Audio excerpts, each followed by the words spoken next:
Hey, welcome to Life in the Leadership Lane. I'm Bruce Waller, your host, where I'm getting to talk to leaders that are making a difference in the workplace and in our community. What did they do to get started, and what are they doing to stay there? And today, man, I've got a couple of special guests I'm going to get to talk to, and we're going to talk about the talent war. It's a book that's coming out in November. And so today we're going to talk to Mike Sarraille. He is the CEO of Overwatch. And we're also going to talk to George Randle. He is the VP of Global Talent Acquisition for Forcepoint. And man, I got to tell you, I'm super excited to have you guys on the show. Thanks, glad to be here. Yeah, so I was actually thinking, I was not in the military, but my grandfather was in the U.S. Navy, and he died in World War II. In a massive explosion in California. And so he served. And then my father-in-law, Dewey Ivey in Duncan, Oklahoma, he was in the U.S. Marines. And he's 83 and he's very proud. He wears this hat everywhere he goes. It's fantastic. And then my nephew just left boot camp, or just got out of boot camp, and he was stationed in Fort Jackson, South Carolina. So when I think about guys that have served in the military, I'm just so humbled to get the opportunity to talk to them. So I just want to, first of all, just open the show and just say, hey, thank you for your service and what you're doing. Thank you so much. That means the world, and it sounds like your family comes from a long line of service to our country. So we need more families like that, quite frankly. Well, we're going to talk about talent war, and I'm really excited to get into this book. But before we do that, Mike, I would love for you to talk a little bit about, just give a brief overview of EF Overwatch. I mean, I know it's an executive search firm. Tell me a little bit about the organization and what you guys do and how you serve customers. Yeah, absolutely. Great question. So EF Overwatch is a sister company of the company above me. If people see the screen, Echelon Front. Echelon Front was formed by Jocko Willink and Leif Babin. If those names aren't familiar, they wrote a book, best-selling New York Times bestseller, Extreme Ownership. And so from that, they started a leadership consulting firm, leadership training.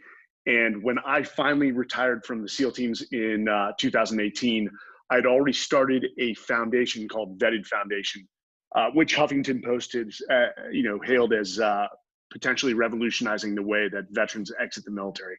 That was really the impetus behind EF Overwatch.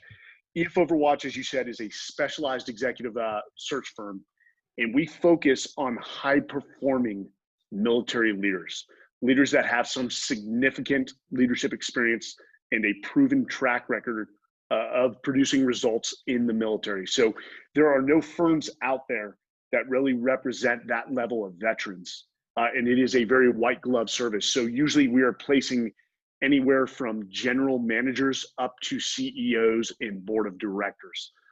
Very, very similar in the economics of an executive search firm industry. That's fantastic. I appreciate you sharing that. And George, how about Forcepoint? Can you tell me just a high level, a little bit about that organization? Yeah, it's a $1 billion cybersecurity company that's software as a service, wholly owned by Raytheon. And so we have nearly 3,000 people globally selling leading edge cybersecurity software. Yeah, that's fantastic. I want to give a quick shout out, Aaron Potashin. So Aaron, a good friend of mine in Austin, Texas, he introduced us.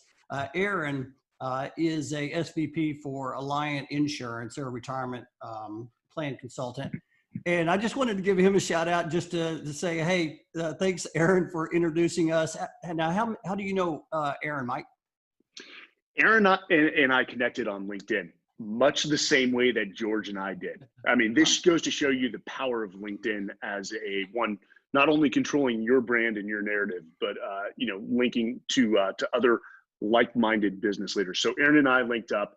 George and I actually did a podcast with him. But you want to talk about, and then this goes to our theory: always surround yourself with like-minded, good people. Aaron is one of the most sincere, just impressive business leaders I've ever met. And, quite frankly, I still use him as a resource when I run into, since I'm relatively new to the business world, as a resource when I run into to business problems, because he's seen a lot. Aaron is super guy, very well connected. Has Disrupt HR in Austin as well as Dallas. I mean, I'm a big fan. So grateful for that. George, I'm curious. I mean, we're going to talk about this book, The Talent War. Whose idea was this book? Was this you? Was this Mike? No, I got to give Mike due credit. I had an idea in my head for writing a book sometime before, but it would have been mostly, about the HR function and stuff. But, when Mike and I came together over 2 years ago, clearly Mike's idea said, hey, we've got so much for a book. And so really what we were doing was we were taking 20 years of special operations, leadership, selection, assessment, and combining it, and I have some time in the military, with 20 years of talent acquisition, which you've got the best organization in the world, the U.S. military, which is the world's greatest leadership incubator. And you've got Mike that's a part of that, and one of the most critical, the tip of the spear part, and then combining it with the Fortune 500, Fortune 50 experience that I've had with talent. But his idea, but it was just like we both looked at each other and said, yeah, we got to go do this. I'm curious, one of the things that I love talking about is when we find our lane in our career, on our journey along the way. And I'm looking here, you're a former U.S. Army officer. So, it took you, you were in the military for a long time before you achieved that, right? So obviously you were in there for a while and you decided, hey, I really like this. I like what how did you know? Like, was there a moment where you're like, this is for me? This is my calling. Yeah, and it was a rather strange moment. But then as I started piecing everything together from my military to the civilian world, it made a lot of sense.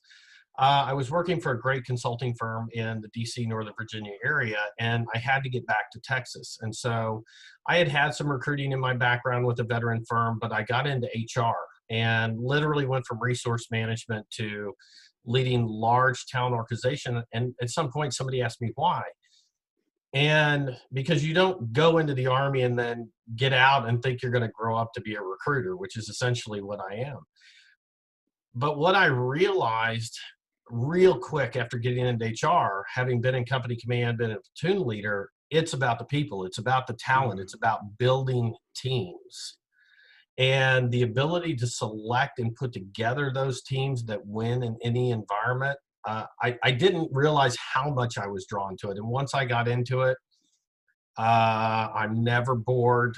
I love it every day. You do have to have a bit of a masochistic gene to you to stay in the function for any length of time. But there's nothing better than helping veterans get jobs, helping people get the career of their choice, and at the same time knowing you're contributing to the most important thing, which is human capital, which is driving everything else. Wow, that's fantastic. Mike, I'm curious. So this book we're going to talk about, I would love for you to kind of just share, before we get into that, I would love to just kind of share, like you're obviously U.S. Navy SEAL, you've been in it a long time as well. Two things. Number one is when did you know that you had found like your purpose, number one? And number two, when did you decide, hey, I'm going to write this book and I'm going to make this happen? Yeah, absolutely. So first off, I've got to, in tune with your grandfather who's in the Marine Corps. I started out in the United States Marine Corps. I'm very proud of that fact. And I was a recon Marine and a scout sniper. And then eventually I met some SEALs and I said, hey, that's my next challenge. I came from the Bay Area and I came from a pretty affluent area. And when I joined the military, I was fascinated by this melting pot of people from all over this country, from all creeds, races, sexual orientations, different viewpoints. And they all had one thing in common, a sense of purpose. And they loved this country. And it wasn't the cool stuff we got to do. It was the people that kept me in that job for 20 years. Ultimately, the hard thing about being a military leader, and after 10, 15, or 20 years of service, or sometimes 30, you've got to find a new purpose. And that isn't easy. And I went to the UT, McCombs Business School to get my MBA. I figured, hey, I'll figure out what I want to do. And I thought I wanted to be investment banking, private equity, and I was so wrong. And the MBA process for me was more of a process of elimination, of finding what my next mission was. And when I got to meet an executive search professional, and he started talking about talent, I almost perked up. And I wanted to engage in that conversation because I'm like, talent was what separated special operations from the enemy combatants we faced on the battlefield, or sometimes other communities in the military. We put a precedence on people, and we had a long conversation. And that was sort of, by happenstance, how it happened. And I found my purpose. And this book really, a lot of companies, and I don't want to be negative, a lot of companies don't understand how to build high performing teams. They just don't. And if you think a Navy SEAL, when he got out, said, I'm going into HR, you'd be crazy. It was the last area I thought I'd find myself in. But what drives George and I in this book is we believe the greatest strength in this nation is not the U.S. military, even though that's pretty damn impressive. Mm-hmm. It's the U.S. economy. And honestly, we believe we can help companies reshape or form a talent mindset to start building organizations around the right people to drive that organization forward. You talk about COVID, the timing of this book, we couldn't have timed it better. COVID has been the perfect example of business leaders looking at their organizations and saying, we didn't have the right team to thrive through a crisis. Most people just try to make it through a crisis. But if you have an organization that truly understands talent and you built a high performing team, you have people with a mindset that say, crisis, we're going to thrive through this. We're going to come out stronger on the back end. And that's why we wrote this book. I love how you bring up high performing teams. I actually just got through posting an episode. Diane Sanford, she's the Chief People Officer at On the Border. And she had a quote in there, and it says, teams that really work well together get charged up because they believe in the goal they are going after, and they believe in how they're going to get there. I just love that. Like, they believe in the mission. And that's a little bit what you're talking about. I want to talk about this book, The Talent War, how special operations and great organizations win on talent. And I was just looking at the very first 5 words in the intro. Says, the talent war is hard. And you were talking about how many organizations just can't get this because it's so hard. I also want to mention the 7-Eleven CEO, Joe Pinto. He says this book provides insights to recruit and retain in a VUCA environment. So when you talk about it's the perfect time for you are so right. We're in that environment, aren't we? We are. Absolutely. And VUCA is a military term, volatility, uncertainty, crisis or chaos, and ambiguity. And this becomes the norm, especially during the global war on terror, for the leaders. They were placed in these environments in Iraq, Afghanistan, and other regions of the world that we don't need to mention. And it was just deployment after deployment. And when they got put into these horrible situations for which there was no textbook answer, you would see them just smile and say, I've got the right team, no factor. We are going to thrive through this crisis and solve it. And that's why I think the business world is so fascinated with special operations, and for good reason. If we can bring those lessons, those best practices together, which is the point. The military has a lot to offer the private sector. Things have just rapidly changed in the environment since World War II. If you bring those two parties together, it's amazing the exchange of leadership practices that goes on. George, talk a little bit about this layout of this book. I mean, it's interesting how this is laid out because it seems to be like it's laid out in different parts, and you guys have been very strategic on how you want to tee this up, if you will. Could you just share a little bit about the layout of it? Yeah, well, we broke it out into 3 critical parts because we wanted to set the stage and the foundation. There's so many people to talk about leadership. There's so many people to talk about talent. We wanted to just kind of take you through you know, what is talent? The fact that you can't see it. Mm. How do we define talent? You know, going to war to get and secure that talent. And then how do you grow and keep that talent within your organization and win in your particular space? So there, you know, we broke it up a couple chapters into each larger section, but we wanted to make sure that people, rather than jumping into a book and saying, okay, I can open up this manual and this is how we get the best talent in the world, we had to tell them what the mindset is and what talent really is and what really matters. And we had to spend a fair amount of time dispelling a number of myths, you know, because so many people hire based on experience, or they hire, you know, really on a resume that lists the experience or lists the degrees and the companies they've worked for and a GPA. So we had to talk about, you know, dispel some myths, and we use that as, you know, kind of what's wrong with current systems. And then we compare that against what special operations and how they look at it. And so each of those subchapters is kind of like, what are we seeing out in the industry? What can you learn from special operations? And this is what's going to end up happening if you do it right. Now, You to know, your George, point, yeah, go I was ahead. going to say, you know, to your point, it is hard. And one of the things that Mike and I went to great lengths about was that we've made more than our fair share of mistakes along the way. Mm. And so part of this is making sure that people get it right and learn from the things that we've had to slog through.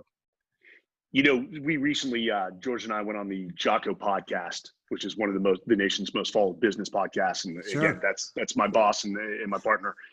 And he did sort of summarize it well. So George and I went through this 1.5 year journey of writing this book, and Jocko Willink just has an ability to get to essence of things. And he's like, hey, his sort of view in life is that leadership is the most important thing in everything we do. And he's like, guys, talent acquisition and talent management is leadership.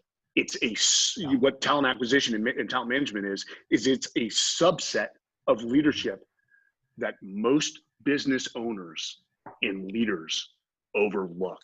Mm. And the reason they do that, and we understand, is that they're so focused on driving revenue around the team that they have that they don't pay enough attention to the people part of the business. You know, people you may not find them on the bottom line, but your talent can, you know, either, drive your business or sink it.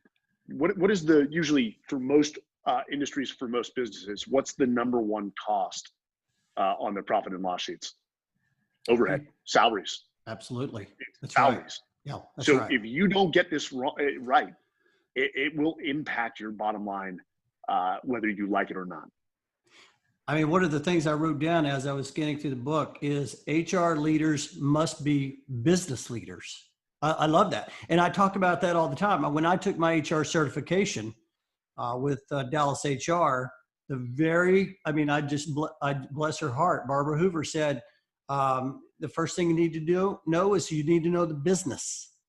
Yeah. And too many times we think of ourselves as in that role, whether we're a salesperson or whether we're an HR, whatever we're in, we're thinking of that versus, hey, we're in to try to figure out how can we grow the business? How can we help the business? So we're business leaders along the way, right? Yeah, and we, you know, Mike and I were very fortunate to have a lot of people in our circle, connections, friends, coaches, mentors that we tapped into. And one of them, to your point, is Tracy Keogh. She's the CHRO of Hewlett Packard. And you couldn't ask for a better example of a leader, number one. Number two, a CHRO, but she did not come up through HR. She came up through the business world, Harvard business degree. Her MBA is from Harvard. And she gave us a number of just rock solid quotes. But one of them, she said, if you're going to be strategic, you've got to turn business problems into people problems and turn those people issues into solutions for business problems. And it really was, if you're not being strategic, that's what you have to do, is make those business problems your own, understand that business, be students of the business, and then provide the talent and people solutions. Another great example is Patty McCord. Yeah. And what you did in Netflix. These two, I mean, Patty McCord and Tracy Keogh are business leaders. Quite frankly, you could argue that they could step into the CEO of any Fortune 500 and probably run a better organization than most. Let's be honest here. When most traditional business leaders think of HR, they sort of put a compliance taste on it. That, hey, what HR is supposed to do is make sure that benefits and pay are squared away, that we're compliant with either the state or federal laws. If you view it that way, you're behind in this war. You're losing. But if you view your HR as a strategic function, in fact, one of the most important strategic functions, even though it's a non-revenue generating function, it feeds the talent into all your revenue generating functions, then there's a chance, as Tracy says, a chance in hell that that actually you're utilizing HR in the right way. Yeah, I got to see her at Oklahoma HR. She's terrific. She's terrific, Patty McCord. Let me ask you a question, and this is one of the questions I wrote. How do companies know they have a talent problem? You would address some different areas. Talk a little bit about that. So there's a number of factors. Your sales are down or stagnating. How about your labor efficiency is just abysmal. Of course, naturally, those two feed into what? Your profits, which are down as well. Your customer satisfaction. Your people are the external face to your customers, and if your customer service is poor, then your employees are probably miserable, and they're treating your customers in that same manner. Another big topic to George and I is employee engagement. The data on employee disengagement is that it can cost a company up to $3,400 per $10,000 of labor. That's a massive cost if your employees are totally disengaged. And then as a whole, if you're not innovating and adapting, one of the tenets of extreme ownership, that is because your people are disengaged and you don't have the right people to drive your organization into the future. Those are just a few. And I know right now, as we're saying that, a lot of business leaders are shaking their head. Right. They're all nodding with us, aren't they? George, you got anything to add on to that? No, some of the, what people, what Mike and I were trying to point out in saying these are the signs is because people don't normally turn to the lack of talent as the reason their revenue's down. They're going to look at a market condition. They'll look at a product condition. If they're not as productive, if they're not as efficient, we pointed out these signs because people don't see these signs normally and then drive it back to having a talent problem. It was one of the very first parts of the book to say, hey, if you're seeing this, look here. And from there, getting the talent mindset, and then we take them on the rest of the journey. But it's not, if your product's not working, if you're not innovating and adapting, to Mike's point, attrition's the easy one to see. Attrition's the easy one to see. Hey, I've got a talent problem. I've got driving attrition. I got some bad leaders, bad bosses, bad culture. But when your customers, you're having problems with customers, your revenue's down or flat, declining, whatever it is, you should be looking at the talent first. And it's not where people normally turn their head. So in the book I read, you also have another. I think he might be a contributor, Dr. Josh Cotton. He had written in the book, you can't see talent. You have to trust the process. And so, can you kind of share a little bit about, Mike, share a little bit about what that means? He learned that one the hard way, that's for sure. Oh, he did. Yeah, so you already know the story I'm going to tell. So I will tell a little story from my time in the military about where, in the Marines, I finished #1 from boot camp to the School of Infantry, even Marine OCS. And after 5 years and being a young Marine, for whatever reason, I thought I had it figured out. And when I stepped into SEAL training, I thought I knew what a good SEAL looks like, even though I'm going through the training alongside 250 other amazing Americans. I was I don't want to say overly confident or arrogant, but I thought I understood the process. First off, let me talk about Josh. Josh is he's a partner in this. He was a main contributor. We could not have done this with Josh. Josh has an amazing story. So he's a industrial organizational psychologist. Okay. And he finished his degree. A contract was open because he had worked with the Navy while finishing his doctorate, and it was to go work with the Navy SEALs. His job was to assess how we assess and select talent Hmm. and potentially improve the process. So he had a number of years there. He worked with other special operations, and in fact, he created a test based off high performers in special operations. It's called the Elite Performance Indicator. So Josh is a valued team member alongside George and I. So when I stepped into Buds, there were two individuals in my class that were rather unassuming, and I sort of just dismissed them as they're not going to make it. One was Ryan Jobe. Ryan Jobe actually, there was a lot of the instructor cadre didn't know how he made it into the training. He passed the gates that he had to, but he was not a thin guy, and it was just very odd for a community that sort of prides itself on just physical fitness. Mm-hmm. And they threw everything at him they could legally, within parameters, and the guy just had no quit in him. Mm-hmm. Where you had an NCAA athlete quit within the first 2 weeks at the end of Hell Week. Out of the 250, only 35 were standing. Ryan Jobe was one of them. Wow. And I looked down the line and I said, how did that happen? And how could I have been so wrong? Another individual who is very unassuming goes by the name of Johnny Kim. Now, to tell you, Johnny Kim became a SEAL. He was a first generation Korean American from LA. Most companies would probably pass over him, but out of high school, he enlisted in the Navy. We ended up at SEAL Team 3 together. We were in the Battle of Ramadi together, where he was awarded a Silver Star for valor. And then the Navy said, hey, we want to send you back to college. They sent him to the University of San Diego, got a 3.98 in mathematics, decides he wants to be a doctor in the Navy. So they send him to Harvard Medical School, where he finishes. And then he was 12 of 18,000 applicants that was accepted into the NASA astronaut program. And now Johnny Kim is an astronaut.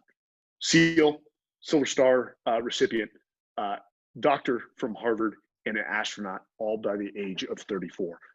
I'm just happy that I know the guy and I'm associated with him. But again, had I judged a book by its cover, I would have been absolutely wrong. I got to tell you that story is amazing. That is an amazing. I'm sitting here thinking back when I was 34. I'm still trying to figure it out at 34. That's phenomenal. That's phenomenal. I love how you said that, George. I'd love to expand on that just a little bit, because I also read. I've heard this with Southwest Airlines from the leadership team there, but it says hire for character and train for skill. I think they said hire for attitude, train for skill, but similar.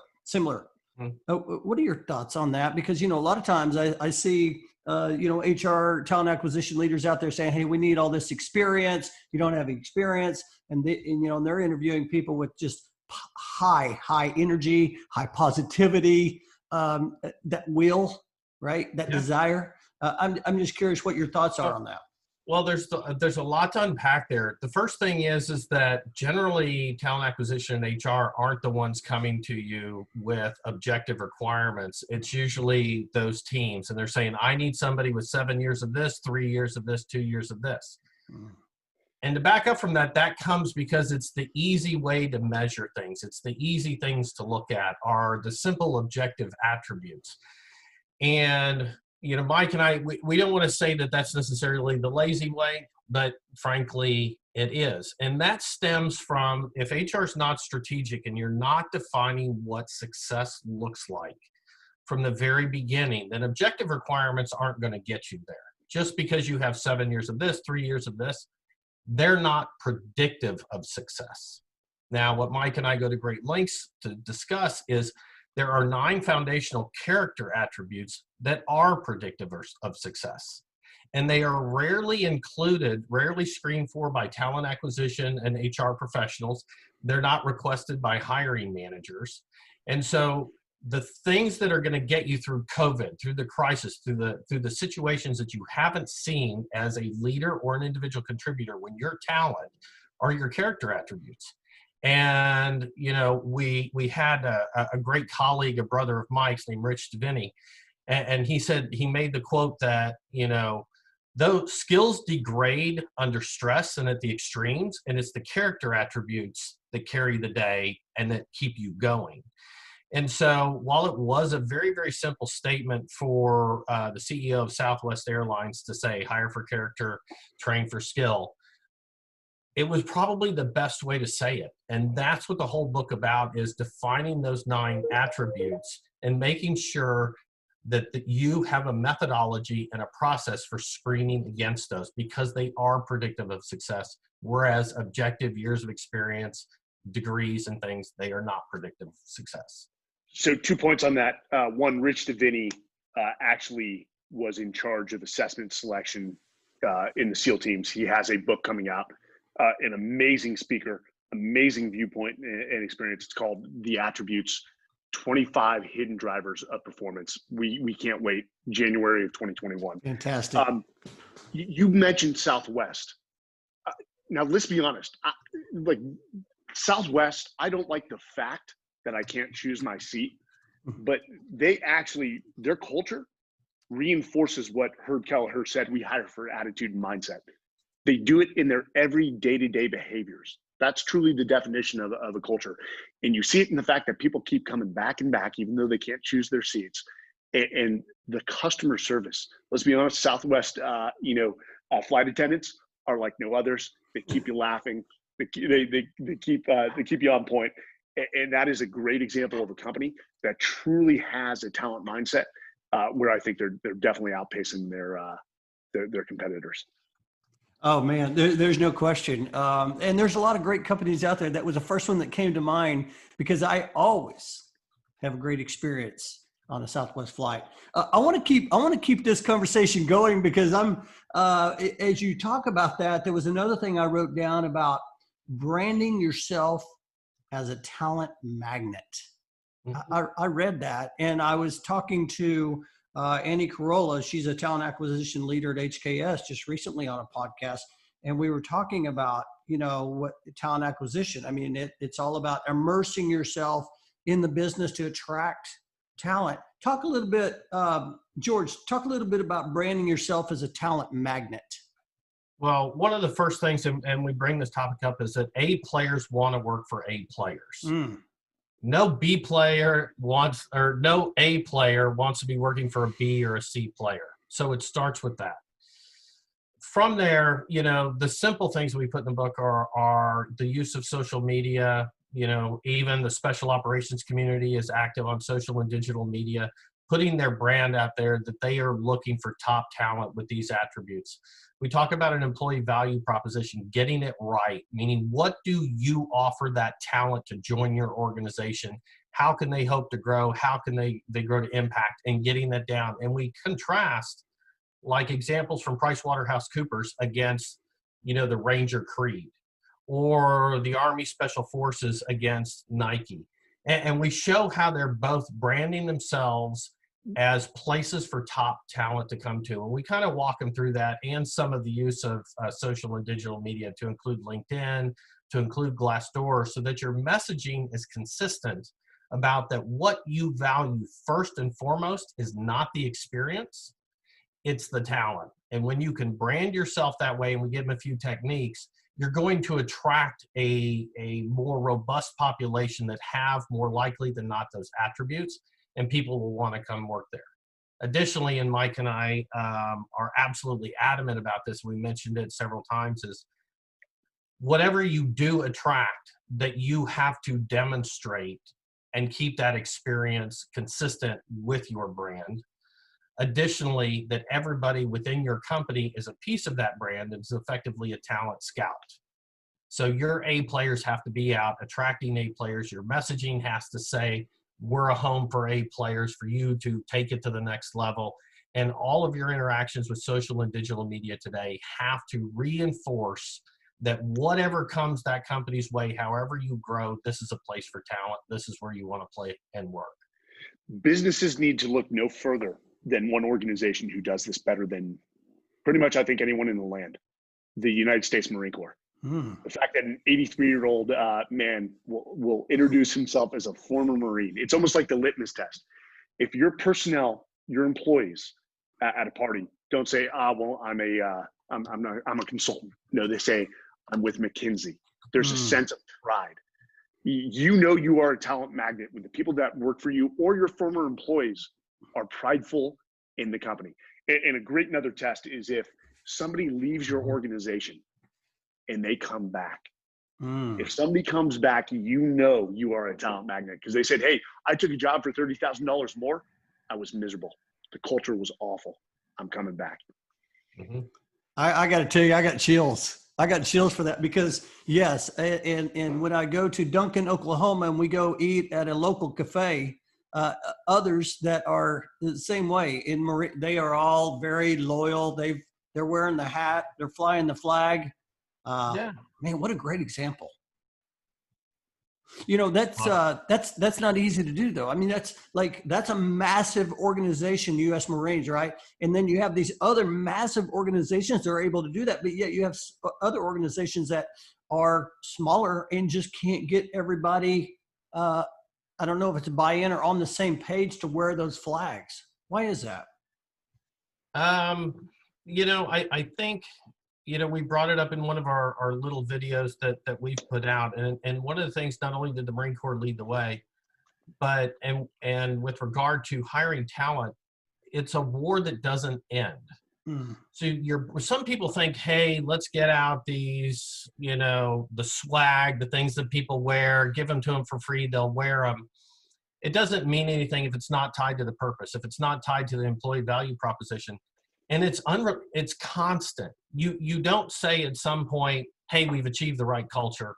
Hey, we've achieved the right number of A players. We've achieved the brand. We're good. Let's just stop.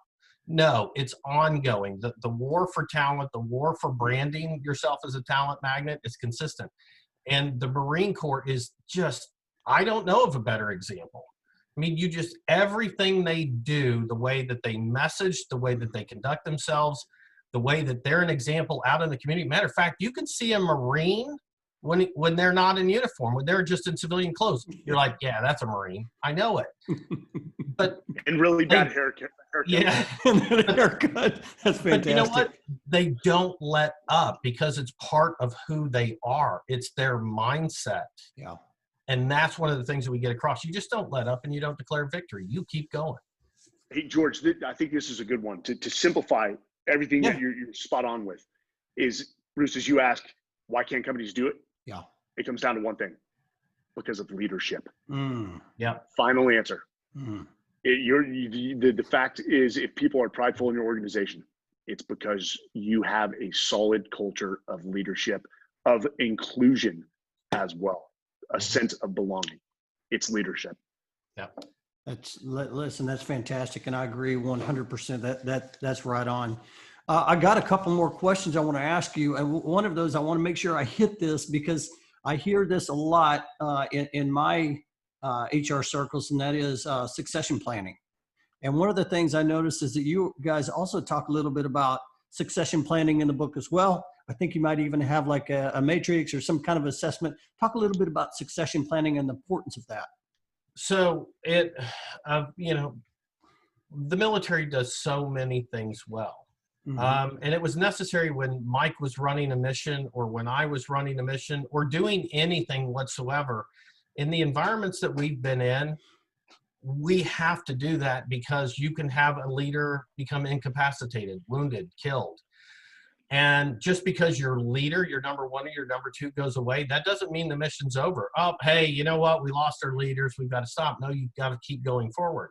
So it's built into our muscle memory that if you have a 200-person organization and you go out on a mission, from the first person to the last person, you could lose 195, and those last 5 would know what the succession plan was.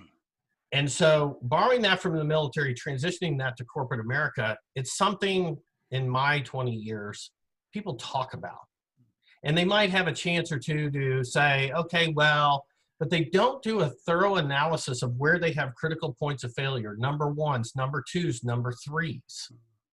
And doing that, one of the tools that we have put up as a, you know, we don't say that this is the be all end all, but the 9 box, which is on one axis, whether it's vertical or horizontal, is performance. And then the other one is, excuse me, potential. What potential does that person have versus what is their current performance? And it's a simple way to help you look at everybody in your organization, plot them on the chart, and simply see, okay, you know what, I don't have a successor in this role, or I don't have a number 3, or I have somebody, but they're 2 years away. And so we talk about it because continuity of operations in the military is something that we do from muscle memory, but corporations don't do it. And then if you don't do it, what happens if you lose a number 1, number 2, or number 3, what do? You fear-based hiring, you rush to the market, you fill that with a butt-in seat, and you've just compounded your problem because you don't have a number 2 or number 3. You have a position that was filled. You don't have talent. And so it creates this bad circle if you don't do proper succession planning. And that's why it was so important for us to go into the book, because there's one more thing the military does well. The military is built off a concept of what we call decentralized command. Is that you understand where you are within the organization. You're prepared to step 1 level up, or 2 levels up, or 3 levels up as required by the organization. Like you said, it's muscle memory to the culture of the military. If I have a 200-man element in the military, what we do is we're constantly assessing our talent. I mean, we can rank them number 1 all the way to 200. And we're asking ourselves, do we have the right leaders to step up if I'm taken off the battlefield? Because ultimately, my legacy as a leader is not how the organization performs when I'm in the seat. That's expected of you. It's how the organization performs after I leave. So this really falls into the talent management piece. What a lot of businesses are realizing that is that they are centralized, that they have critical points of failure within their organization, that if I remove George Randle from this position, that department or that company will completely fail because they've not created a structure of decentralized command. They've not, explained or articulated who's next in line. And really, this is the second book. People have already hit us up. They're like, "Hey, you got to talk more about the talent management piece." We're like, "We know, we've got it." Huge. Oh man, this is huge. Listen, I could talk about this all day long. This is fantastic. I'm curious, Mike, what are you hoping? What are you really hoping when someone finishes reading this book that they will do? So 2 things. One, this was a journey for George and I. We didn't say, "Hey, we're going to write this book so we can sell all these books." It was also, we challenged our own viewpoints. The discussions between Josh, George, and I were very lengthy, and quite frankly, probably delayed the book from coming out earlier. I mean, we had some heated discussions, and some of us had to check our egos and say, "Hey, you know what? Your viewpoint is probably better than mine." But for people, people want a prescriptive sort of, a stepped phase to create a world-class talent acquisition process. No book can provide that. And it's going to be different for every industry. It's going to be different for every company. What people are going to do when they walk away from this book, business leaders, is they're going to call a meeting. They say, "Hey, I want my senior leadership team in here right now," and say, "Hey, we don't have a talent mindset, and we're not fighting this war the right way." And if you can have that conversation, you can start to take steps to build that talent acquisition pipeline. But here's the thing, and we end the book this way. We talk about building a talent magnet, a world-class talent acquisition process, and then we say, "Oh, hey, by the way, if you don't have a solid culture or leadership foundation, and you try to build a world-class talent acquisition process, you're going to become a revolving door of talent, because talent will not put up with bad leadership." So before you even start that process, you have to look in the mirror and do a brutal self-assessment and say, are we leading the way we should? Does our day-to-day behavior reinforce the culture that somebody would want to be a part of? Yeah. And say, George, what would you add to that? The only thing that I would add is Mike's right. Have those conversations to bring about that talent mindset. But ultimately, it's about treating your human capital with the same rigor and the same importance that you treat your financial capital with. Mm-hmm. If we can get and elevate talent acquisition and HR along with other leaders to a strategic level, adopt a talent mindset, and win and build the U.S. economy stronger, hey, we will feel like we've continued serving in the way that we'd like to. And Bruce, this we have to highlight this. There's no quick fix here. Yeah. This is gonna. Thank you. This war never ends. The example we use is special operations. Their assessment and selection process, when we say assessment and selection to the business world, that's the hiring process. It's still evolving. They have been evolving this for the past 50 decades. And I think they're far ahead of any other organization. But they continually come to the table and say, are we looking for the right attributes in who we're selecting into the community? Are we selecting the right leaders that are going to drive this organization, not only now, but 5 years down the line? People that are so curious and adaptable, and they can innovate. And so we have these feedback loops in the special operations community. We're always tracking our personnel, saying, hey, did we select the right person into the organization? Or if somebody didn't work out, what did we miss? And how do we improve our process so that we don't ever run into that scenario again? So that's why we say it's an endless, never-ending war. And if you can commit to that and understand that, for some people, it's going to, organization, it's going to take you a decade. But that is a fight worth fighting. And actually, the livelihood of your organization may very depend on it. I love it. I love it. I was thinking about, you'd mentioned Nike earlier. They have on there, when you walk in, there's no finish line. Yeah, that's what you're talking about. There's no finish line here at all. I like that. And you were talking about how we're always, I actually had read you assess, select, and develop talent, assessing. So my brother-in-law is former CEO for an oil and gas company. And I mean, this is the CEO, this is the top guy who's looking in the mirror every day and he's asking himself the questions: am I growing or shrinking? Am I better today than I was yesterday? Am I engaged or disengaged? He's always assessing every single day. And he continues to do that. He doesn't stop that. And that's why he's, leading. That's fantastic. There's so much more I'd love to get into, but I want to just, one of the things I like to do on this show is, you guys are doing some great things. I always like to pull out, Mike, you talked about leadership. I mean, I get chills when I hear that word, because I know what great leadership looks like and what not great leadership looks like. And so we're leading every day. We're leading our teams, and that's what we're talking about today. But what about leading ourselves every day? And so I'm just wondering, Mike, I want to start with you.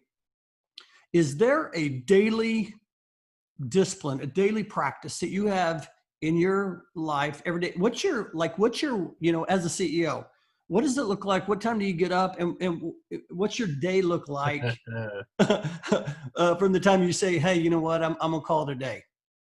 So, a lot of it is what these guys right here preach, is we talk about discipline all the time. I do have a personal regimen. I get up early. I try to get 2 workouts in the day, 1 in the morning and then some cardio at night. Sometimes that doesn't always happen, because sometimes we don't get out of the office until 8. Welcome to entrepreneurship. A smart person said you can choose 3 things: the business, family, and fitness, but you can only choose 2 of those. So family and the business come first. But we get up early, and we get in here early. And I'll tell you what my practice is. And people ask if you can, work at humility. Yeah, you can. You can increase that attribute, absolutely, just by looking in the mirror every night and saying, am I taking the right steps as a leader? Or like you said, is my organization growing or shrinking? And are my people engaged? Do they feel like they have a sense of purpose behind EF Overwatch? And right now, George, I think, we can't answer that, but we work with our team daily. And I thought I was never going to replace the sense of camaraderie and esprit de corps that I had in the military. And I was wrong. It is possible. And I love Echelon Front, my brothers, and I love EF Overwatch. And, the fact that I have a sense of esprit de corps with human beings in the business world, that's all I need in life. The money will follow. Ooh, I like that. The money will follow. I love that. George, how about you? What's your day look like? I mean, COVID's probably a little bit different, but what's your day look like? Are you an early riser, and what's your discipline look like? I am, and I'll be the first to confess I don't like it. My alarm goes off every day at 03:30 a.m. And for me and Mike, actually, Mike and I challenge each other all the time. We have a challenge going on, but it's an entirely different podcast.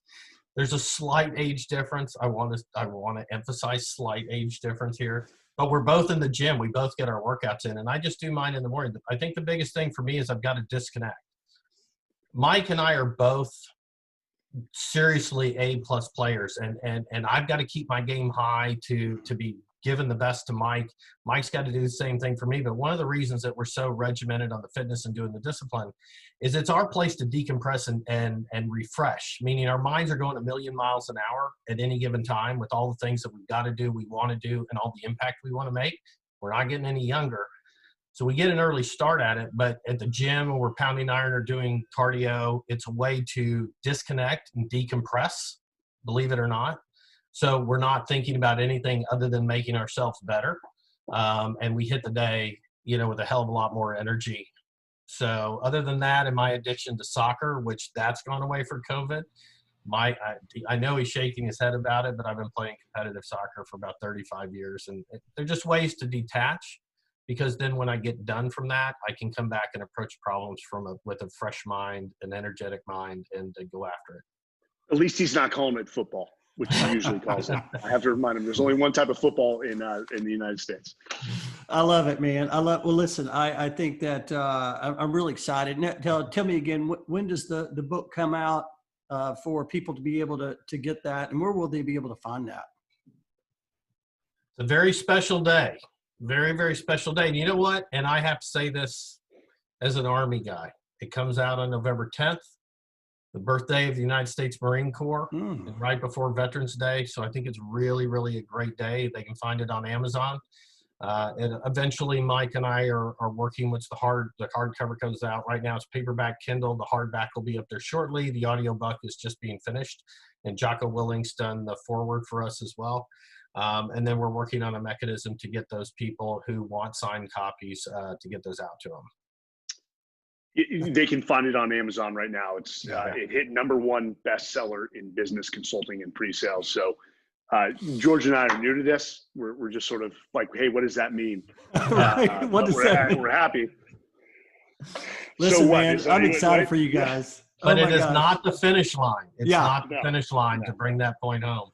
I think, when I published my book, I thought once I publish it, I'm done. That's when the work begins, Yes. By the way.